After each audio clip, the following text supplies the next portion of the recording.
Starfield is not a Star Citizen or Squadron 42 killer. It is a different game. They are totally different. Starfield, Star Citizen, Squadron 42. After the most recent Starfield trailer and deep dive from Bethesda, a lot more people are talking about Starfield and its comparisons to Star Citizen, Squadron 42 and other space games, with a mixture of responses that I've seen in comments from this is a Star Citizen killer to it's going to be buggy and hellish because Bethesda are bad at making games. So there's a big range of sort of talking points here, and I want to talk about that and compare these games a bit, as I believe there is actually not that much in common between them, really, as sort of individual games. I mean, Squadron 42 and Star Citizen, they share a core, but they are going for very different feels. I am relatively excited for Starfield. I'm looking forward to its release on the 6th of September, and it's on Games Pass as well, so I don't even have to buy it. I can just play it straight away. I expect it to be No Man's Sky crossed with Fallout or Mass Effect. And pretty much that was confirmed to me with the latest updates that we saw on the game. So what is Starfield? So it's a single player, first and third person action role-playing game in space. There is dogfighting, there's a load of FPS combat, and it mainly focuses on traveling to planets and exploring those planets and planetary bodies. There is ship combat, extensive ship customization, base building, exploration, as well as getting crew to hire or join your ship, or they can have them crewing your base as well. There is a story and many side quests, but there's also an open world of more than 1,000 planets, so it's pretty vast. It is a very RGPE game though. It's got stats and traits and enemy health bars that are being shown. Gunplay looks reasonable with a huge variety of weapons and modifications for those weapons. Don't know if the gunplay is going to be great until we actually have it in our hands. It's a big old universe going on here, and there's a load of procedure generated planets and missions and side quests and resource generation. You can sort of XP grind for that sort of portion of the game. Then you can level up and choose various skills from different skill trees. You can build for stealth or shooty or charisma. There's loads of possible paths and builds. I very much see Starfield as No Man's Sky, but with a more relatable cinematic story. It's very much a single player game with solid RGP elements, but it's also a vast discovery and exploration game. It is much more gamified and arcadey than some other space game offerings, which is good if you want a more fun, action-packed, quick game experience with accessibility to what you want to do when you want to do it. You can do bounty hunting, exploring, resource gathering, cargo hauling, piracy, travel to planets, sort of a blink of an eye. That's what we've seen so far. You can buy a whole range of ships, and the ship customization is really extensive, but also simple. You can quickly upgrade your stuff, so you can just go, bam, I want to upgrade my sort of systems and weapons, bam, bam, bam, bam. Or you can just go into the shipbuilder mode, and you can put loads of different modules on, loads of different facilities on your ship, really change the way that your ship looks, build the ship of your dreams. You can even change the paint scheme. And it has a fully functioning interior for those ships based on the facilities you put, with crafting stations, crew quarters, armories. This level of customization is pretty similar to the base building. You can quite easily, whether it be in third person or first person, plonk down sections of buildings, and then if you've got the resources to build them, and then use those facilities to get resources from the planet. You can like have them running research ops and things like that, and have crew or sort of NPCs there helping run those facilities and getting you more stuff. There's dogfighting combat, so when you're flying around in your ship, it's a bit arcadey, but it's simple and fun looking, and there can be even large-scale fleet battles. You'll be able to board ships and fight their crew, as well as commandeer their vessels. The universe is pretty big. It's only a fraction of that of No Man's Sky, but I do expect there to be more story and a bit more detail on each of the planets because of that. And also you're going to have alien creatures and flora, and that's going to make a bit more sense too because of the smaller nature than No Man's Sky. So they can sort of go, well, these planets are on the green belt, and they're going to have life on potentially, and this is the life that would be in those biomes. There are NPCs that can be your companions, crew, and some of them are even romanceable, and there's going to be loads of side quests based on that, and they'll be adding skills and function to your ships or facilities. It's very Mass Effect-y, but also lots of scrubs you can hire or find too, both for your ship and outposts.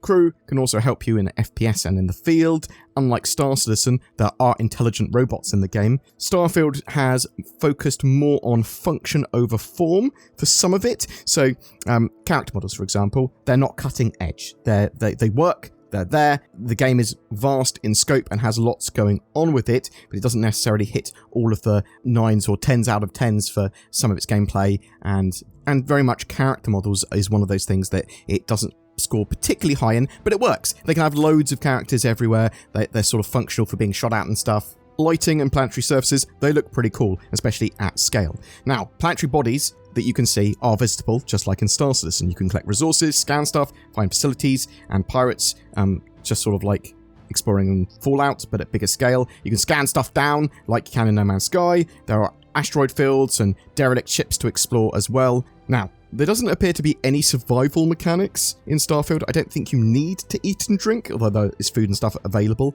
I didn't see any anyway. It's relatively lo-fi for its tech and ships, and that actually gives it quite a cool feel. There are dangerous pirates and factions around. We've only seen humans in regards to sort of those factions at the moment, and are there going to be intelligent aliens beyond alien wildlife? We don't know. There's some cool stuff with like a boosty jump pack that you can use for FPS fighting on the ground. There is EVAing to some degree. There doesn't appear to be any ground vehicles or mech suits that I've seen or anything like that. There did look like there may be psionic powers in the game as well, potentially based on the skill tree or just some cool stuff you can get from tech later. So what's the story for Starfield? After the player has had a run-in with an alien artifact, they then produce their character. It looks like you sort of customize your character. You can be whoever the hell you want to be. And then you start working for a organization called Constellation, which is a group of explorers that are trying to answer the biggest questions left to humanity. You are tasked to collect more parts of this alien artifact and sort of fully assemble it. But there's a huge amount more to do beyond that, apparently. I suspect that's just the first main goal, is to get all these parts. Because the game has over 1,000 planets and loads of other stuff going on, I suspect there's sort of stepped in stages to the sort of stuff that you can access over a period of time. I think Starfield looks really cool, good fun. It's going to be a great single-player game. Now, Star Citizen is massively different from Starfield. They both have Star in their name, and they're in space, and they have spaceships, but are fundamentally different games. Star Citizen is an MMO, not a single-player game. Could play Star Citizen solo, but it's going to be interacting with players and a lot of stuff going on like that. Whereas Starfield is quite arcadey with some of its mechanics. Star Citizen is a lot more sim in many ways. They're both gamified, obviously, but Starfield very much goes for gamification, accessibility, and speed of accessing gameplay over what Star Citizen does. Like with taking public transport, leaving the atmosphere, landing anywhere, and very much for Star Citizen. So that's a good point. Star Citizen won't have loading screens. You'll be able to fly from space to atmosphere to ground. That's not the case in Starfield. You can land on planets, but it's not seamless. You choose where to land. The planets look to be a lot smaller than that in Star Citizen. You can sort of land where you want on the planet or at a known location, and then boop, you're there. Your ship's landed and you're there. Starfield's star map does allow you to see all the planets in the system and see their details and even choose new stars to travel to. This uses your grav drive as opposed to Star Citizen's quantum drives and jump points. So you literally just go, I'm folding space and going here. You don't need a jump point or anything. In Starfield, you will need to upgrade your ship and fuel tank to be able to travel more light years away, so you do have a range. And travel is almost instant in Starfield as well. In Star Citizen, it's part of the experience, that travel time, lots of things can happen along the way. Star Citizen sort of focuses more on a highly detailed visual experience with a lot more depth when it comes to the dynamic universe, a simulated economy that takes resources and manufactures them into other stuff that you sort of buy. And there's a huge amount of gameplay and roles and different types of stuff that you can do. That's not to say there's not a lot to do in Starfield, but there's obviously quite a bit more depth and breadth in Star Citizen as an MMO. Star Citizen's ship combat and multi-crew, very detailed, very in-depth, much more simmy. Now there's like physical damage and physical components that are all planned. There's also light survival gameplay in Star Citizen, which I'm not sure actually aids it or not. I'm not sure where I feel about the light survival gameplay, but that is neither there or here. Star Citizen's very tactile with its buttons, components, ships, and sort of doing things with your hands, going out and having to do stuff. Starfield has a veneer of complex controls and buttons, but doesn't like you to fiddle around with them like Star Citizen, and allows you to do a lot more remotely, it seems, and you can sort of like have these bases and everything operating with crew and everything. Did see some similarish things with like power allocation with ships and ship combat, and that sort of Starfield allows you to move power around to make certain systems more optimal, and with the right skills unlocked, you can even target specific subsystems. You can loot ships from your cockpit, so that's quick and easy to do, but you can also dock with a ship and board them, and you can also have many ships. You can get loads of ships in lots of different areas. Star Citizen is planned to have 100 to 120 star systems, but only a small portion of that at release, I would expect. Star Citizen plans to have dozens of major cities and landing zones. Starfield appears to focus on a few major ones. A New Atlantis, which is the sort of huge cities where I believe players will regularly return to. It's sort of like the first one you go to, I think. There are a few others like Sidonia on Mars, which is a big mining facility sort of city. And there's Alkia City, which is pretty much Wild West, and it's part of the Freestar Collective. And there's Neon, which is a very cyberpunky pleasure city. One of the biggest pluses for Starfield is that you can go where you want to go very quickly, very easily. Boom, it's sort of just there. It's a giant universe and it's all very accessible. You might have to grind for some ship upgrades, but it's huge and there's a huge amount of freedom.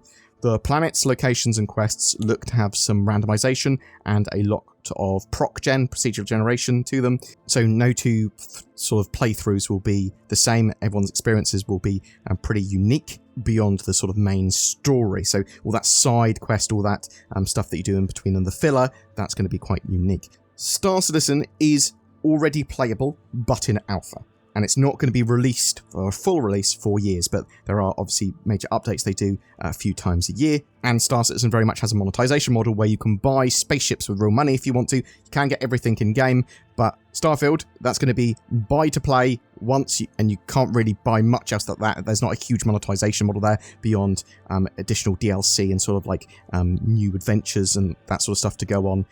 It's also available on Games Pass, which is a big plus for me because that means I don't have to actually buy it. Star Citizen, that's got ground vehicles. It's got a huge amount of roles and sort of different things you can do in game. Its scope is absolutely massive, but it doesn't have all of that functional yet. And that's something that Starfield does have over it hugely, is that it is a playable game. It's about to be a playable game. It's going to be released soon, and you are able to jump in and play it fully and completely. Now, Squadron 42, that's a single-player campaign version of Star Citizen and the spiritual successor to Wing Commander. Squadron 42 is mostly a dogfighting combat game. You are in the military aboard a capital ship, and you're doing missions, and you're sort of... It's much more linear. There is very little freedom in its quest chain. There is still some FPS and FPS combat, though. You're not your ship. You are a pilot aboard your ship, and there's going to be lots of FPS encounters.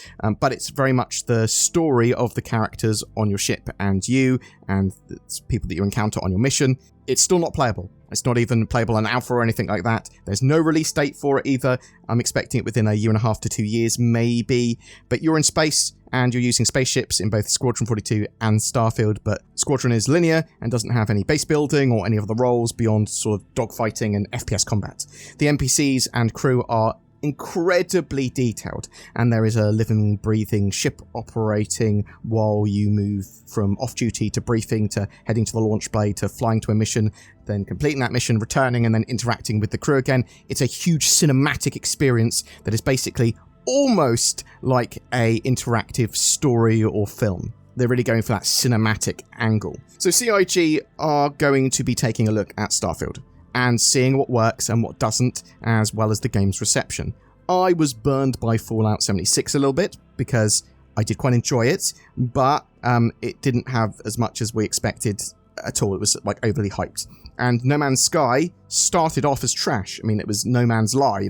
There was just stuff that wasn't in the game that they had promised and actually said was there. However, No Man's Sky got pretty good after a bit more development time. So I'm actually quite hopeful for Starfield. I think it's going to be a fun single-player experience that will give me probably a couple of 100 hours of play. My concern for Starfield is that it's almost certainly overhyped, and how much depth is there to its gameplay. That said, it's looking good to me even with that in mind. Bethesda are incredibly good with environmental storytelling. They are awesome at posing lots of little scenes and narratives that have happened in an area, but also might be big of a larger scene. You could turn up at a settlement that's been abandoned and look around to see that a generator's been blown up, and then find out that it was sabotaged by a pirate who had infiltrated them, and then fell in love with someone and then tried to unsabotage it, but was killed when he tried to unsabotage it. And you'll be able to work all of that out just from looking around the area and seeing bodies posed and notes and things like that. The people that were saying that Starfield is some sort of Star Citizen killer, they are incorrect. There are many other games like No Man's Sky, EVE, Elite Dangerous, Mass Effect that haven't killed Star Citizen, and if anything, they just make the community more thirsty for more or different space games. They bring more people into the fold. There is room in the game space for all of these space games and more. Am I going to play all of them at the same time? Probably not simultaneously. I'll play Starfield until I've completed it. I might go back to No Man's Sky for a while, but I've been playing Star Citizen for years now, and I'm looking forward to that being a real boy. Squadron 42, I'll play through it a couple of times, then leave it for a bit, and then probably play some Star Citizen, and then probably play some Squadron 42 occasionally when I fancy doing a weird playthrough of it after that. I can play all of them just at different times, and I will. I used to play loads of EVE. I used to love EVE. Just haven't played it for a long, long time now. Zin is happy that Starfield's on Games Pass because she wants to play it, but she doesn't like buying things, especially with the ridiculous price of modern games. But yeah, Games Pass, great price. Boom! That's it for your Star Citizen, Starfield, and Squadron 42 sort of comparison. As I said, I'm excited for Starfield. I think there's room in the game space for lots of these sort of games. I mean, a reasonable amount of them. Starfield looks like it's going to be pretty good fun and hits some of the notes that Star Citizen wants to hit, but in a single player experience.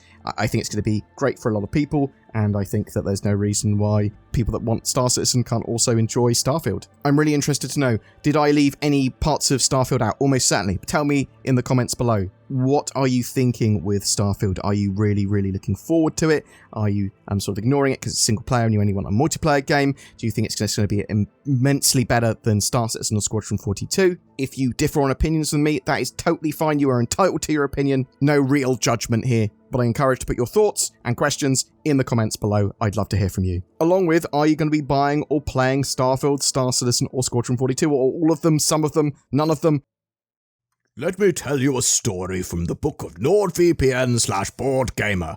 There were 3 little pigs who all needed internet access. One used a VPN made of straw, one used a VPN made of wood, and one used NordVPN, which is basically bricks in this analogy. Along came an elite hacker wolf and smashed up the houses of the first 2 piggly wigglies, but was unable to breach the NordVPN house, which is just much better than straw or wood for protecting you from internet things like wolves and hackers. The moral of this story is get nordvpn.com/boredgamer or click the links below for powerful discounts that might make your friends think you're an internet wizard or something. Also, that wolf went to prison for 10 years on an unrelated crime.